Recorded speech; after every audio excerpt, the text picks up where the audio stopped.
Copeland. Got it. Yes, so I'm Dr. Copeland. I was a school principal for 20 years, elementary, middle, and high school. Currently, the director of human resources for the eighth largest district, New Jersey, Hamilton Township. I oversee 24 schools, and I do a lot of hiring of teachers, counselors, principals, administrators, you name it. I've been with TC&J as an adjunct professor for 21 years, specifically in the area of educational leadership. I train future school administrators. I've been with the overseas program for about 11 years in Spain as well as in Portugal, where I had the pleasure of meeting Carol this summer. And I will turn it over to Carol. Thank you, Dennis. Thank you, Dr. Copeland.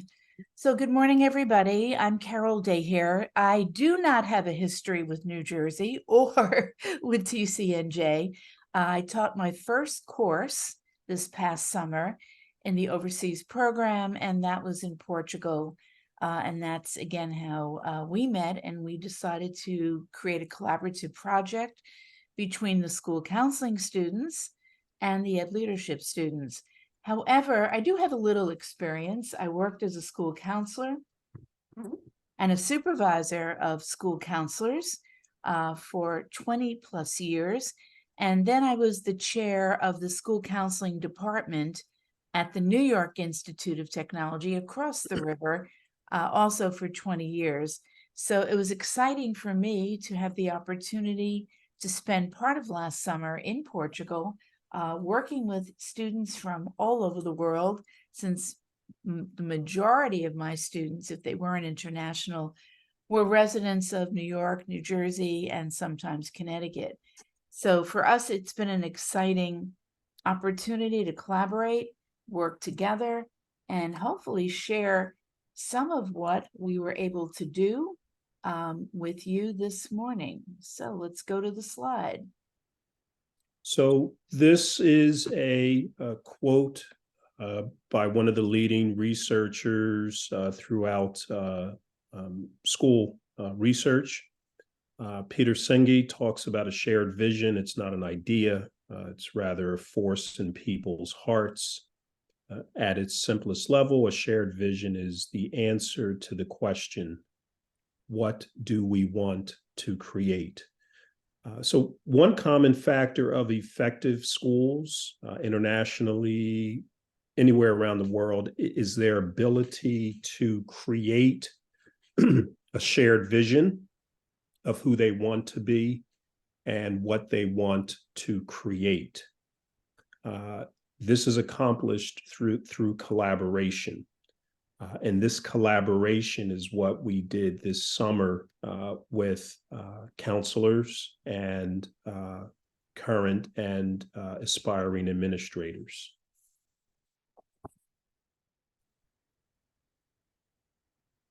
Just to recap a little bit from the description, our goal last summer, in addition to the content that we both taught, so Dr. Copeland had a section of leadership, I was teaching research to our school counselors.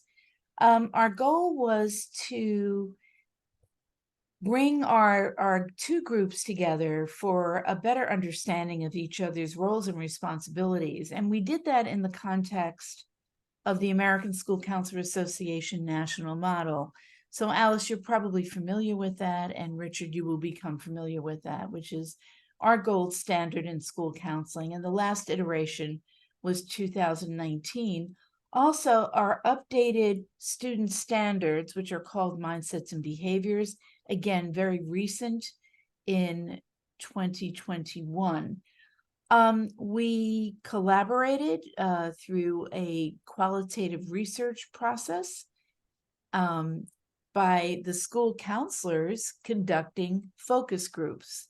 And again, we'll explain a little bit more. A survey and focus groups And then our goal at the end of the project, which we worked on together, I guess, Dr. Copeland, it was probably half of 2 sessions, so maybe the equivalent of 1 session.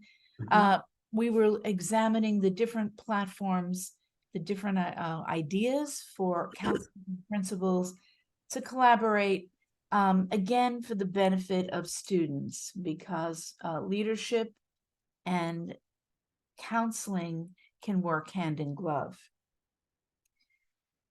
Just a little reminder, Alice, you've seen this in New Jersey. Richard, perhaps in your current situation in Dubai, I'm sure if you were there at the end of COVID, you may have had a different perspective, or in Canada. But there's no one that has escaped from the impact of COVID.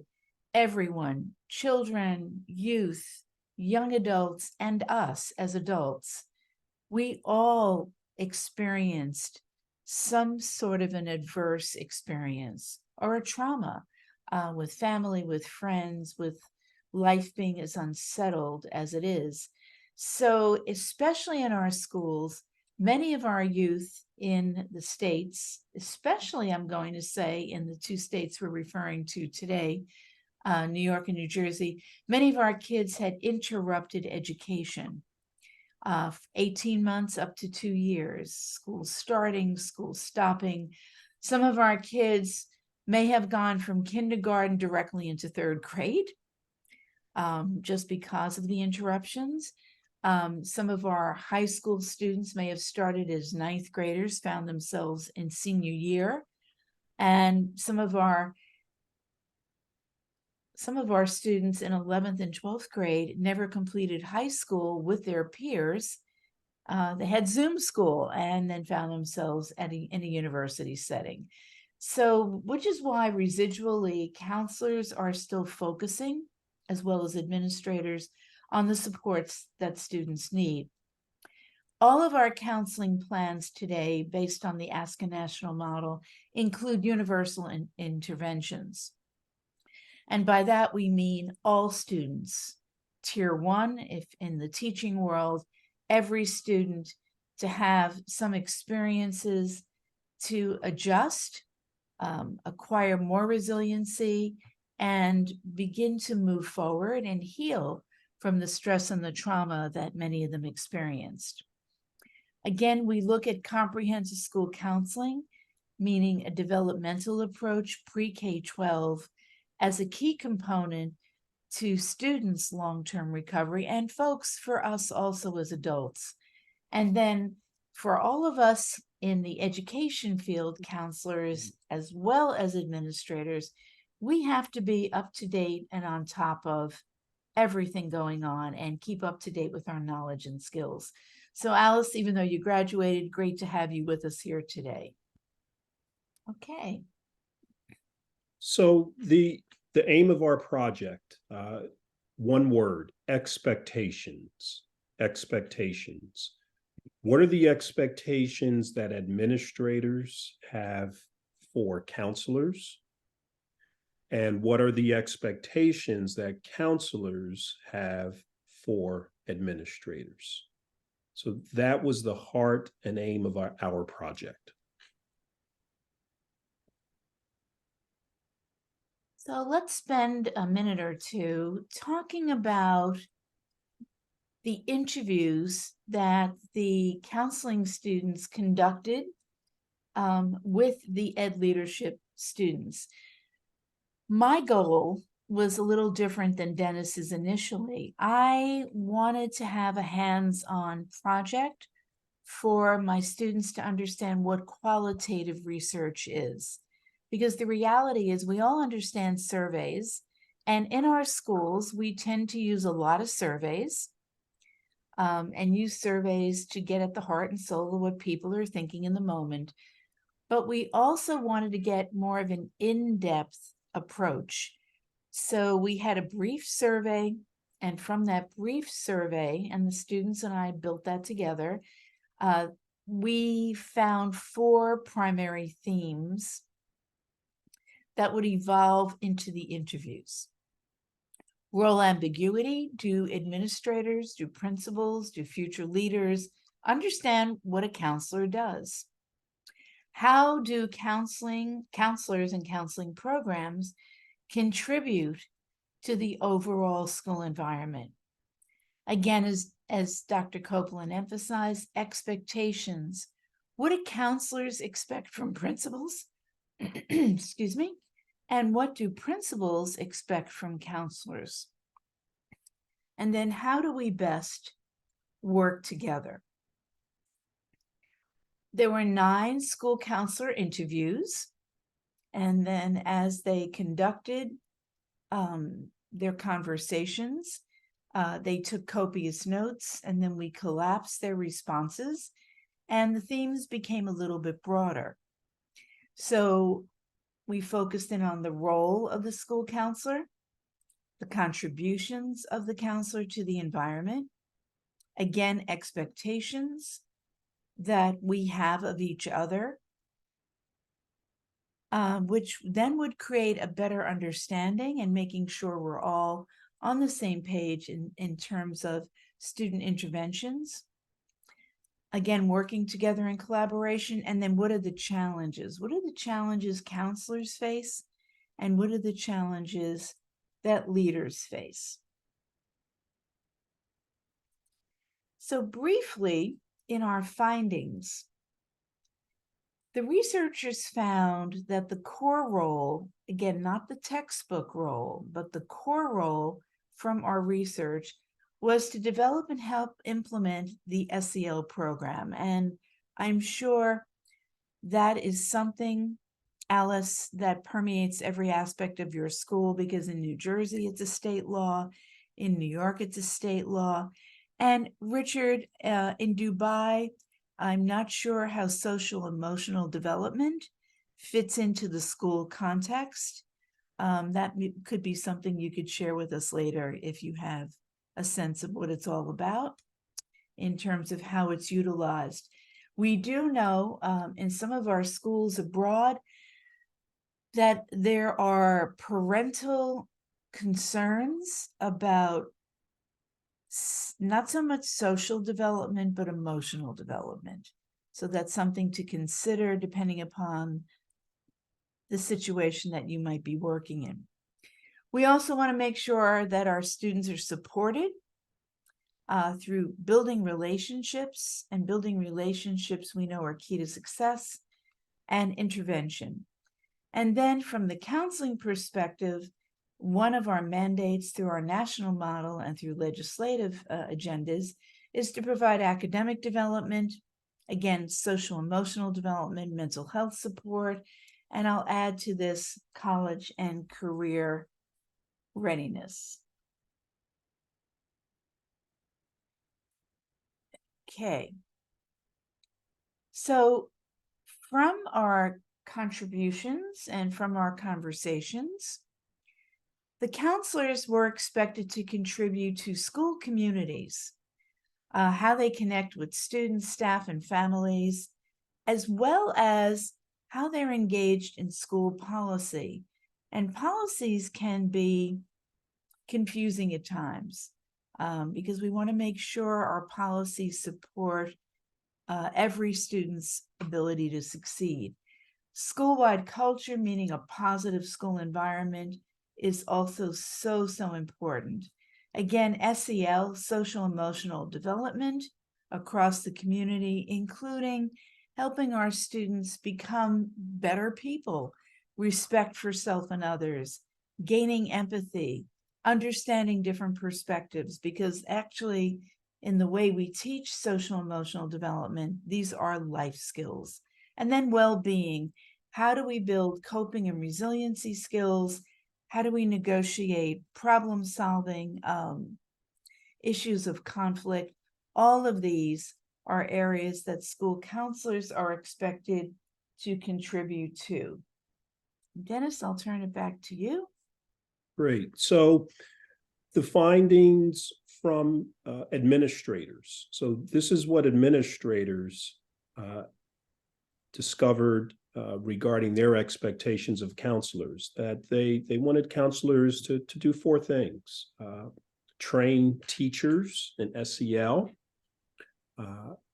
help co-teach the curriculum, so come into a classroom and serve as that support, either leading a lesson or co-teaching a lesson with the teacher, provide information to families about counseling. Family education is extremely important. And then number four, be visible and available to students. So I remember when I was a principal, often the busiest time for the counselor was during student lunch times.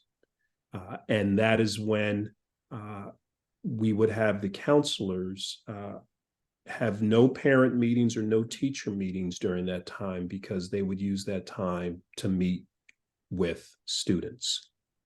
Extremely important time during the school day, student lunch. Next slide, please. So the reverse of the findings from the counselors, what are their expectations of administrators? And the students in Dr. Dahir's class came up with four specific expectations. Number one, they wanted administrators to support their faculty, the staff, and the student population. And that support comes in many different ways. Number two is communicate effectively with the faculty and the parent community. That is one skill that is extremely important for any administrator at any level, is that ability to communicate effectively. Number three, the counselors wanted the administrators to be able to build relationships with the faculty.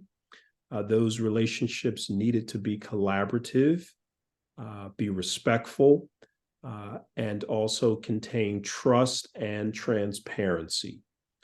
Staff look for that, and a successful administrator needs to be able to do that on a consistent basis. And then finally, the counselors expected administrators to handle discipline. I have seen situations where administrators will look towards the counselor to administer discipline, and that is not the role of the counselor. That is the role of administration.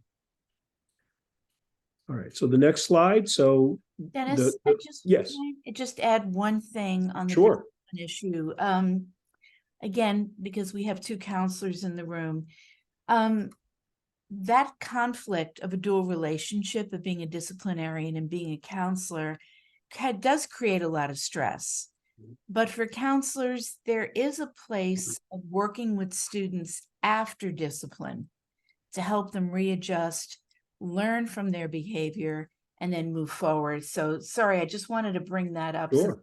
Counselors in the room. There we go. Yes, absolutely. And there are times where part of a student consequence would be counseling with their counselor or with a counselor. But again, we have to make sure that the administrator is the one administering the discipline, the one contacting the parent and clearly communicating what the issue was, what the consequences are. It should not be the counselor. Okay, so some additional findings with both the administrator and the counselor. They need to have the rapport to and from each other. That includes efficient communication. There must be clarity with that communication, no ambiguity. So whenever a counselor or counselors leave a meeting with administration, the first thing out of their mouth should not be, what am I supposed to do? Or what did administration mean by this or that?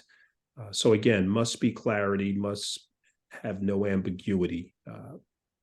Professional conduct, so administrators and counselors must be professional in their conduct amongst each other. Program planning. And that planning happens from curriculum planning all the way up to the master schedule. I've seen efficient schools where the counselors are part of the master schedule development. They have a voice in how that master schedule is designed and what students have what teachers whenever possible, either during the year or for the next year. SEL, as well as advice and consultation. And that advice and consultation happens to and from each other. Counselors giving administrators advice, and the same thing with administrators giving that same type of advice to counselors. And then stakeholder education, both admin and the counselors educating other individuals and stakeholders throughout the organization. That team approach can be very, very powerful. And then some of the challenges. So you go through this process and you're looking to build that team or that department or school. There will be challenges that you have to be aware of, those pitfalls. So number one, counselors being overwhelmed. Counselor-student ratio caseloads that needs to be examined, and counselors cannot feel overwhelmed by the number of students that they are responsible for and what administration is asking them to do with those students and with the school. Number two, a challenge is developing programs where they are needed at all grade levels, kindergarten through year 12. Number three, that differing role regarding expectations in which counselors and administrators disagree on the role of the counselor. Not every administrator will see eye to eye with every counselor, and the same with counselors to administrators. That again goes back to the issue of communication and being clear with what the expectations are. And then finally, number four, being aware of the national standards and state models, which set clear guidelines and provide a direction, a path for school counseling. And I will just briefly share this slide with you so you can see that there are national expectations, which is basically evolving around a comprehensive school counseling program, which you study at TCNJ. And New Jersey, the New Jersey School Counselor Association is making movements to update what they currently have in place, their current model. 48 of the 50 states have taken the national model and adapted it or adopted it. Other states are using similar things, but again, their state expectations might be a little bit different. But again, what does that involve? Again, things that we went over in terms of expectation, counseling, planning, SEL mental health support, delivering a curriculum, prevention, and intervention activities. And then just some bullets here on what the appropriate and inappropriate duties are. And again, you'll have access to this video in case there's anything you wanted to go back over. Dennis, I'm being mindful of time. I can't believe it. Sure. Yeah. Yeah, that's fine. So just some tips on working together. Of course, a team approach that works in every aspect of life. Have a team approach. Number two, get the commitment. Once you clearly articulate the vision, you get the commitment, it will make everything else a little bit easier.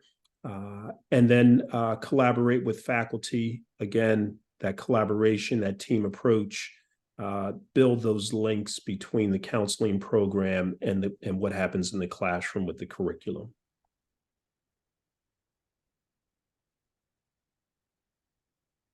Okay. So So we wanted to make sure, because we have a few minutes left, to see if you have any questions. Dennis, do you want me just to share the resources and then we'll come back? Sure. And Richard, I know you're considering a master's in counseling program. I have no vested interest in TC&J, but their counseling program is something that is recognized globally. There are counselors throughout the 6 inhabited continents that have come through the TC&J program. They do a lot in the field of research as well as in just basic everyday school counseling. So you can't go wrong in the TC&J program. Plus, they do offer the summer courses in Portugal. And you would be able to complete the entire master's program through that venue, as well as any online courses that they may offer. Yeah, there's definitely one of the stronger internationally minded program. I think the other one is Lehigh, comes up a lot. Although that's not an MEd, sorry, that's an MEd, not an MA in counseling. So Okay. But thank you. Yeah. Okay, thank you, Dennis. Sure. Jumping ahead a little bit here. Yep. Folks, when you get an opportunity, you'll see that there are many resources out there. Alice, these in particular are some you may know, but will be helpful with curriculum repository that's open across the country. The College Board, School Counselor Principal Toolkit. Again, our national associations, American School Counselor Association, and some key resources. Whoops, this thing just wants to go on its own. Some key resources in terms of social emotional development from Harmony, Sanford Harmony, Castle Second Step, Overcoming Obstacles, Student Success Skills. So I'm just going to go back for a second. I didn't want to cut us off, but I did want you to see what was at the end. And now we still have a minute, I believe, give or take, for any other questions you folks may have. Yeah, I have a quick question. I think one of the challenges I've seen between the administrative staff as well as the school counselors is the challenge of collaborating when there is a perceived power imbalance. Because administrators, at least in my school district, they essentially are the final say for decisions, and the school counselors, in terms of the organizational hierarchy, fall underneath that, which makes it hard sometimes for them to communicate with trust, communicate with an open mind to sharing. How suggestions for addressing that?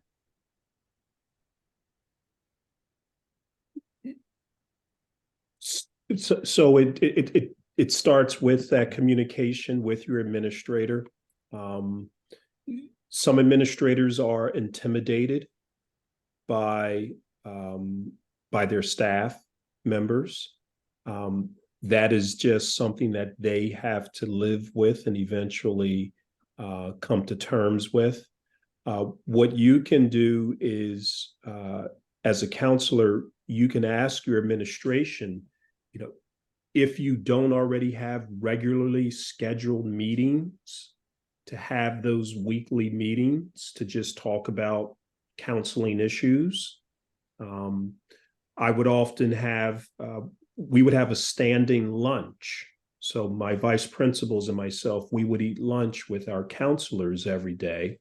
And if something came up and we were unable to be there, that's fine. If there was only one administrator there, fine. If it was only 1 or 2 counselors there, that was fine. But we always had that relaxed, non-work time to just sit, talk, break bread, and build that trust amongst each other. And we would gradually talk about things related to the school. it just helped to build that relationship with administration and the counselors. It's not easy. It does take time. Administrators can be very defensive.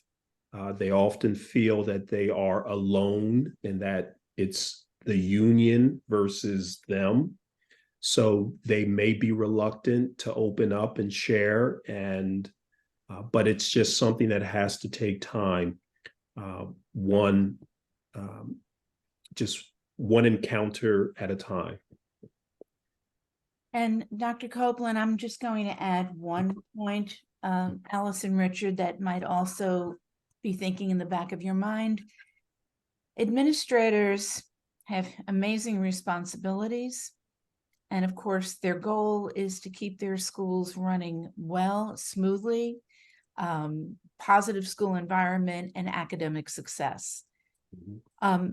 When we come to our administrators with a concern or an issue, if we present it from the perspective of this is going to improve student well-being, this is going to improve their academic success, this is going to improve our school environment, and you've got some resources and research to back it up, our administrators are much more receptive. They want to know that you've been thoughtful. They want to know that you are aware of what the repercussions or what the challenges might be. And they too are as concerned about social justice initiatives as you are. Lots of times we wrangle over policies. We see some students maybe not getting the opportunities that we believe they have or getting a fair shake. So again, always think in terms of the outcome. The expected outcome will improve the behavior environment, the relationships, the academic success, attendance, something that our administrators will definitely want to support. And that also brings the communication closer together. We're on the same page. Yes. Thank you. You're welcome. Richard, anything on your mind, or Alice, before we conclude this morning? So many things. Right. Actually, Alice, can I just say something to you? Sure. I think you and I have been bouncing through maybe all the same sessions, but several of the same ones.